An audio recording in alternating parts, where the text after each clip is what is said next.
In this video, we're gonna talk about has Ronaldo fell off? So before starting, please like the video and subscribe to the channel for future updates. It's been clear for some time that Cristiano Ronaldo's career will soon be coming to an end. The interview with Piers Morgan painted him in a light that many people saw as arrogant and self-entitled, which is a shame for a player that can legitimately be considered to be one of the best of all time. Ever since he left Real Madrid, the Portuguese forward has slowly dropped from the front page of football to something of a parody of himself. Take a look at how he's fallen from grace, shall we? The most electrifying debut ever witnessed. The English club rapidly took the decision to sign Ronaldo in 2004 after seeing him play for the Sporting CP against Manchester United and being impressed by his performance. Ronaldo promptly won his first prize for the club that year, which was the FA Cup. The legend of the club, George Best, said that his debut with Manchester United was the most exciting debut I've ever seen. He went from being a skinny flair player with spaghetti hair to a full-blown world star, winning 3 consecutive Premier League titles along the way. His first Ballon d'Or came in 2008 when he was 23 years old, and he became the first player for the Red Devils since George Best himself to win the prestigious award. He's the only player to win the award since Best for his goal against Porto that was scored from 40 yards out. He was awarded the Champions League, the FIFA World Player of the Year title, and the FIFA Puskás Trophy. Peak CR7. When it was reported in 2009 that Ronaldo would be moving to Real Madrid, he became the most expensive player in the history of football. Ronaldo had previously won 9 trophies while playing for England. Here, Ronaldo took his game to an entirely new level, winning countless domestic and international trophies for Los Blancos, becoming the all-time top scorer at the most successful club in the history of European soccer, and perhaps most importantly, being a genuine rival to Lionel Messi for more than a decade. All of these accomplishments occurred at Real Madrid.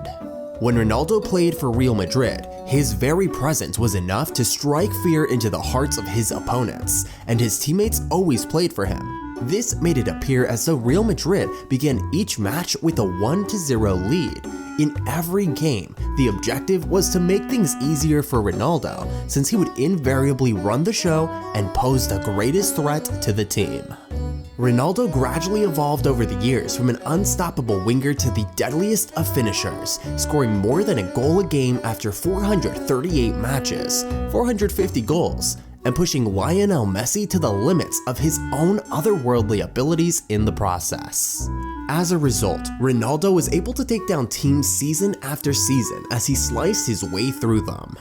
At Real Madrid, Ronaldo won 2 titles in the La Liga, 4 titles in the Champions League, 2 titles in the Copa del Rey, 2 titles in the Supercopa, 3 titles in the UEFA Super Cup, 3 titles in the FIFA Club World Cup, and 4 times was awarded the Ballon d'Or. Later in the immediate aftermath of Real Madrid's victory in the 2018 Champions League, Ronaldo spoke in the past tense about his time spent at Real Madrid. It became quite evident that the things behind the scenes were not as they appeared to be. In the summer of that same year, Ronaldo left while the speculation about his future was raging through the pages of the Spanish press like a raging tornadic storm. Ronaldo's slow decline. The world was taken aback when it was announced that Cristiano Ronaldo would be joining Juventus, and most people were surprised that the Italian club would be able to convince the player to sign with them. It was always assumed that Ronaldo would either play in the MLS or Saudi Arabia. It appeared at the time that CR7 still had some gas in the tank and could maintain its place at the head table in Europe. Nonetheless, things started to turn out differently right away. The sense of Ronaldo's impact on games went from inevitable to infrequent. His performances were soon judged not on the overall dominance he commanded, but rather on the ability to pop up and change things in the moment. Despite the numbers being roughly in the region of his Madrid output, the sense of Ronaldo's impact on games went from inevitable to infrequent. When we look back, we can see that this was the beginning. Even the finest strikers in the world would murder a small panda to have a figure like 101 goals in 134 matches in their hands. But with Ronaldo, something just didn't feel quite right. It appeared as though the squad had difficulty functioning with him on it.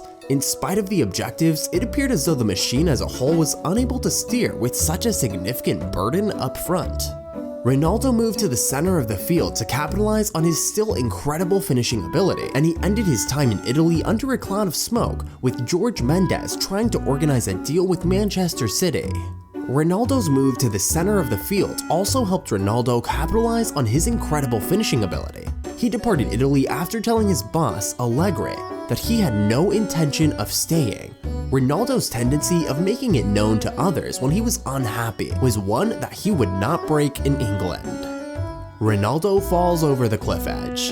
The potentially ridiculous deal to their city rivals didn't go through at the very last minute, which resulted in the forward making a stunning comeback to Manchester United. The faithful finally got their wish for the goal-scoring machine to make his triumphant comeback when CR7 donned the red jersey once more. Ronaldo most certainly relocated there, even if just in part. The section about the goal-scoring machine wasn't so great. After almost all of the managerial options following Alex Ferguson's departure had been unsuccessful, many people saw the appointment of Erik ten Hag as the club's new manager as the beginning of a so-called project, something to get behind and support after the club's previous manager, Alex Ferguson, had left. Ronaldo was the icing on the cake for the celebrations, with the club turning a fresh leaf while supporting a Manchester United legend. What could possibly go wrong? Ronaldo was the cherry on the cake for the celebrations. Well, just about everything.